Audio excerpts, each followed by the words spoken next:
حلال نہیں ہے تو ان کی والدہ محترمہ الٹی کر کے اس رزق کو باہر ڈال دیا کرتی تھی۔ تو تقوی کا یہ عالم ہے کہ اولیاء کاملین ماں کے پیٹ میں ہونے کے باوجود ان کو یہ علم ہو گیا تھا کہ میری ماں کے پیٹ کے اندر جو لقمہ آ رہا ہے وہ حلال کا نہیں ہے بلکہ وہ مشتبہ حرام کے ساتھ اس کی نسبت کی گئی ہے۔ حضرت سہل بن عبداللہ رضی اللہ تعالی عنہ سرکار کی بارگاہ میں جب آئے، کامل مومن بننا چاہتا ہوں، تو حضور نے 3 چیزیں ان کو بتائیں۔ سرکار کہتے ہیں فرض نماز کی پابندی کرو، اور ایک روایت میں ہے سرکار نے فرمایا فرض نماز کی پابندی کرو، ساتھ سرکار نے فرمایا اپنے نبی کی اطاعت کرو، اور آگے سرکار نے کیا فرمایا حلال رزق کھایا کرو۔ اور اگر میں بات کروں سعد ابن ابی وقاص رضی اللہ تعالیٰ عنہ، جب حضور کی بارگاہ میں وہ آئے، یا رسول اللہ میں یہ چاہتا ہوں اللہ میری ہر دعا قبول فرمائے، مستجاب الدعوات اللہ مجھے بنا دے، میں کون سا ایسا عمل کروں؟ تو میری سرکار نے کیا فرمایا سعد ابن ابی وقاص فرمایا حلال کھانے کی کوشش کرو، جو حلال کھاتا ہے اللہ اس بندے کی دعا کو نہیں موڑتا، اس کی دعا اللہ کی بارگاہ میں قبول ہو جاتی ہے۔ دعا کی قبولیت میں بھی حلال کھانے کا بہت بڑا کردار ہے۔ اگر پیٹ کے اندر لقمہ حلال کا گیا تو اس وجہ سے ہماری دعائیں اللہ کی بارگاہ میں قبول ہوتی ہیں۔ اس واسطے حضرت پیر سید کمال نقشبندی صاحب رحمۃ اللہ تعالی علیہ نے بھی یہ بات کی تھی، فرمایا بندہ مومن تمہارے نصیب کے اندر رب نے 2 روٹیاں لکھ دی ہیں، تم نے وہ کھانی ہے، اب تیری مرضی ہے وہ حلال کھا یا حرام کھا، تیری مرضی ہے کہ حلال کی وہ 2 روٹیاں اپنے پیٹ کے اندر لے جا کر جنت میں اپنا راستہ بناؤ، یا حرام کی 2 روٹیاں کھا کر جہنم کی طرف اپنا راہ کو سیدھا کرو۔ تو سعد ابن ابی وقاص سے سرکار نے فرمایا اگر یہ چاہتے ہو تمہاری دعا اللہ کی بارگاہ میں قبول ہو جائے تو رزق حلال کھایا کرو۔ ایک روایت میں آتا ہے ایک شخص دعا کی غرض سے آیا اور اس نے اپنا آپ بھلا دیا، یوں لگتا تھا اس کے بال بکھرے ہوئے ہیں، اپنے آپ سے جیسے بندہ باہر ہو جاتا ہے اس کو اپنی ذات بھول جاتی ہے، اپنی ذات کی اس بندے کو پہچان تک نہ رہی۔ روایت میں آتا ہے اس کے بال یوں بکھر گئے اور اس نے یوں ہاتھ اللہ کی بارگاہ میں اٹھائے اور دعا کرنا شروع کر دی۔ تو روایت میں آتا ہے کہ ایسے بندے کی دعا اللہ قبول نہیں کرتا جس کے پیٹ کے اندر حرام کا لقمہ ہو۔ دعا کے لحاظ سے بندہ جتنا ٹل لگا لے، جتنی کوشش کر لے، اس کی بارگاہ میں پیشانی جھکا لے، اور روایت میں آتا ہے کہ اگر بندے کے پیٹ کے اندر حرام کا ایک لقمہ چلا گیا 40 دن تک اس کا کوئی عمل قبول نہیں ہوتا۔ ہاں تو فرض نماز بھی رب اس بندے مومن کے منہ پہ مار دے گا کہ تمہارے پیٹ کے اندر حرام کا لقمہ ہے، تیری تو فرض نماز قبول نہیں ہوتی، نوافل تو بڑے دور کی بات ہے۔ حضرت موسیٰ علیہ السلام کے دور کے اندر بھی ایک شخص تھا، اللہ کی بارگاہ میں بڑی گروزاری کے ساتھ دعا کر رہا تھا، اور حضرت موسیٰ علیہ السلام وہاں سے گزرے تو رب نے اپنے پیارے کلیم کی طرف پیغام دیا، فرمایا کلیم پیارے یہ بندہ بڑی دعا مانگ رہا ہے، اور اس نے اپنے ہاتھ اللہ کی بارگاہ میں اٹھائے۔ ویسے حدیث میں جو طریقہ ہے سرکار جس انداز میں اللہ کی بارگاہ میں دعا کرتے، صحابہ کہتے ہیں سرکار کے بغلوں کی سفیدی نظر آ جاتی، اس انداز میں حضور اپنے ہاتھوں کو بلند کر کے رب کی بارگاہ میں التجا کیا کرتے تھے۔ بغلوں کی سفیدی کیسے نظر آتی؟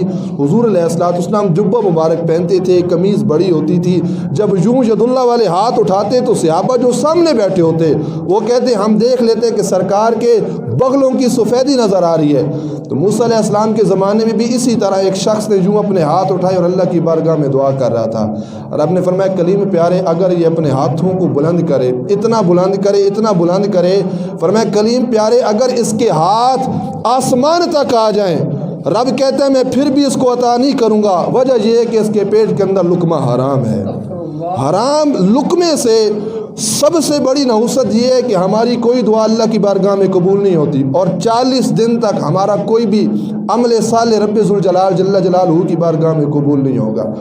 اب ہمیں سوچنا چاہیے کہ جو بھی رزق ہم کماتے ہیں ہمارا انداز کیا ہونا چاہیے، ہمیں کتنی کوشش کرنی چاہیے، اس رزق کو لے کر ہم اپنے گھر کے اندر آتے ہیں، اس رزق کو ہم اپنی آل اولاد کو کھلاتے ہیں، پھر یہ نسلیں نیچے تک جائیں گی، قیامت تک اس سے ہماری نسلیں چلنی ہے۔ ہم نے کبھی سوچا ہے کہ کیا جو میں صبح سویرے جاتا ہوں اور رات کو واپس آتا ہوں، ہمیں اپنا محاسبہ کرنا چاہیے کہ کیا دن بھر کے اندر رزق کے لحاظ سے میں نے کسی سے بددیانتی تو نہیں کی ہے۔ پھر آرام کے لحاظ سے دیکھیں ہمارا پہننے کا انداز کیا صاف ہے، پاک ہے، صرف کھانے پینے میں بھی یہ لحاظ نہیں رکھنا کہ کیا حلال اندر جا رہا ہے کہ نہیں جا رہا، پہننے کے اندر بھی یہ خیال رکھنا ہے کیا جو ہمارے تن کے اوپر لباس آ رہا ہے کیا یہ حلال کی کمائی سے ہے یا حرام کی کمائی سے ہے۔ پھر پہلی قوموں کے اندر جو سب سے بڑا عذاب ہے وہ عذاب اسی وجہ سے آیا کہ وہ لوگ ناپ تول کے اندر کمی کیا کرتے تھے. ناپنے کا جو صحیح انداز ہے وہ صحیح انداز کے ساتھ نہیں ناپتے تھے. اور ہمارے معاشرے کے اندر معاذ اللہ سرکار کی امت میں بھی یہ خرابیاں ہیں. آپ اکثر ویڈیوز دیکھتے رہتے ہیں کہ ناپ تول کے اندر کس طرح ہم بے ایمانی کرتے ہیں. آپ ایمان سے بتائیں اگر اس کنڈے کے نیچے ہم نے مقناطیس لگایا اور 10 روپے کی ہم نے کمائی کی اور وہ 10 روپے لے کر حرام کی کمائی کے اگر ہم گھر آئے اس سے ہم نے اپنی آل اولاد کو کھلایا 40 دن تک تو ہمارا عمل ہمارے منہ پہ مار دیا گیا نا. پھر لمبے لمبے سجدے اور بڑی بڑی دعائیں کس کام کی ہوں گی؟ پھر ایسی دعائیں قبول اللہ رب العزت کی بارگاہ کے اندر نہیں ہوتی. عبرت کے طور پہ میں ایک بات عرض کرنا چاہتا ہوں. میں نے اپنی آنکھ کے ساتھ دیکھا ایک عورت ایک دکاندار کے پاس گئی اور اس نے ایک کہا کہ مجھے 1 درجن مالٹے دو. اس نے شاپر کے اندر 12 مالٹے ڈالے. میں پاس ہی کھڑا تھا. عورت نے پکڑ لیے. اس نے شاپر واپس کیا, کہا جی 1 درجن اور ڈال دو. مالٹے میٹھے ہیں؟ دکاندار نے کہا جی چنگے ہیں میٹھے ہیں. رعایت کرو گے؟ دکاندار نے کہا نہیں جی ریٹ یہی ہے. میں اپنی آنکھ سے دیکھ رہا تھا کہ اس نے جب مالٹے ڈالے نا تو 12 نہیں ڈالے 11 مالٹے ڈالے. 1 مالٹا اس دکاندار نے بچا لیا. اب 1 مالٹا اس بندے پہ کتنا بوجھ بنے گا یہ ہماری عقل سے ماورا, اس کو ہم نہیں سوچ سکتے. ہونا کیا تھا اگر وہ پورے ڈال دیتا تو شریعت مطالعہ کے قانون پر عمل بھی ہو جاتا اور کبھی بھی ایسا نہیں ہوتا کہ جب آپ ناپ تول پورا کریں گے تو اللہ آپ کی رزق کے اندر کمی کرے گا. ایسا ہرگز نہیں ہوتا. انسان کا یقین اللہ کی ذات پہ ہونا چاہیے کہ رزق اللہ رب العزت دیتا ہے. زیادہ کرو, کسی کے ساتھ بددیانتی نہ کرو, تھوڑا نہ کرو. حدیث میں امام غزالی نے بڑی خوبصورت بات کی, کہ بندہ جب مالدار ہونا چاہے نا اس کا ایک کلیہ ہے. سرکار کہتے ہیں جو مال بندے کے پاس ہونا, اگر وہ تمنا کرنا چاہے کہ یہ جو میرے پاس مال ہے اللہ اس مال کو زیادہ کر دے, سرکار نے اس کا بڑا خوبصورت ڈھنگ بتایا. سرکار کہتے ہیں وہ بندہ یقین کر لے میرے اس مال سے کروڑوں درجے زیادہ جو مال محفوظ ہے وہ رب ذوالجلال کی بارگاہ میں محفوظ ہے. بس اس انداز کے ساتھ اگر بندہ یہ یقین کر لے کہ میرے اس مال سے بڑا مال اس کی بارگاہ کے اندر موجود ہے تو سرکار کہتے ہیں اللہ اس بندے کو مالدار بنا دے گا. کہ بندے کے پاس 50 روپے ہوں یا 100 روپے ہوں, اگر وہ کوشش کرے کہ 200 روپے آ جائیں, وہ بے ایمانی نہ کسی سے کرے, وہ یہ نہ سوچے کہ 100 ہے 110 بن جائے, کسی کے ساتھ بددیانتی نہ کرے, وہ یہی سوچے کہ یہ 100 ہے اس کی بارگاہ کے اندر کروڑوں ہیں تو اللہ 100 سے اس بندے کو لاکھ بھی عطا فرما دے گا. اس انداز میں ہمارا یقین اس پروردگار کی ذات پہ ہونا چاہیے. اور ایک روایت میں سرکار کہتے ہیں اللہ پہ یقین اور توکل بھروسہ رکھنا کہ واقعتاً رزق رب ذوالجلال جل جلالہ کی ذات ہی دیتی ہے.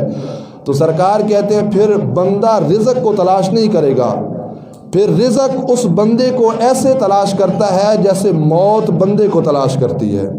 موت بندے کو تلاش کرتی ہے, پھر اس انداز میں جو ہے رزق ہمیں تلاش کرے گا.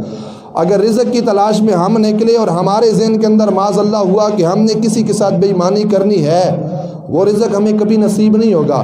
لیکن اگر توکل یقین ایمان اس کی ذات پہ ہوا تو پھر ہمیں رزق تلاش کرنے کی ضرورت نہیں ہوگی.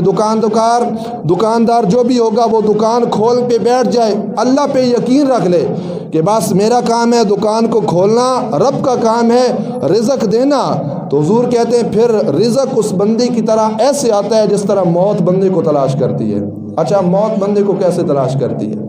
قرآن کہتا ہے نا وہ بڑے بڑے پہاڑ بنا لو اس کے اندر چلے جاؤ موت وہاں بھی آ جائے گی. موت ایسے بندے کو تلاش کرتی ہے. بندہ کمرے کے اندر بیٹھ جائے, کنڈیاں دروازے لگا لے, موت یہاں پر بھی آ سکتی ہے. رب فرمانا یہ چاہتا ہے بندے مومن انصاف کرو, عدل کرو, رزق حلال کماؤ کھاؤ. اگر بند دکان کے اندر بھی تم بیٹھ گئے, سامنے بورڈ کی کوئی مشہوری نہ بھی ہوئی تو رزق اس بندے کو تلاش کر کے وہاں تک لے آئے گا. وہ بندہ خود بخود چل کے تمہاری بارگاہ کے اندر آئے گا, تمہارے پاس آئے گا. اور ایک روایت میں سرکار کہتے ہیں اگر بندے کا یقین اس رب کی ذات پہ ہو کہ دینے والا اللہ رب العزت ہے, میں نے صرف تھوڑی سی محنت کرنی ہے, رزق حلال کمائے چاہے تھوڑا ہو, تھوڑا لے کے آئے, تو سرکار کہتے ہیں اللہ اس بندے کو ایسے رزق عطا فرماتا ہے جیسے اللہ چرند اور پرند کو رزق عطا فرماتا ہے.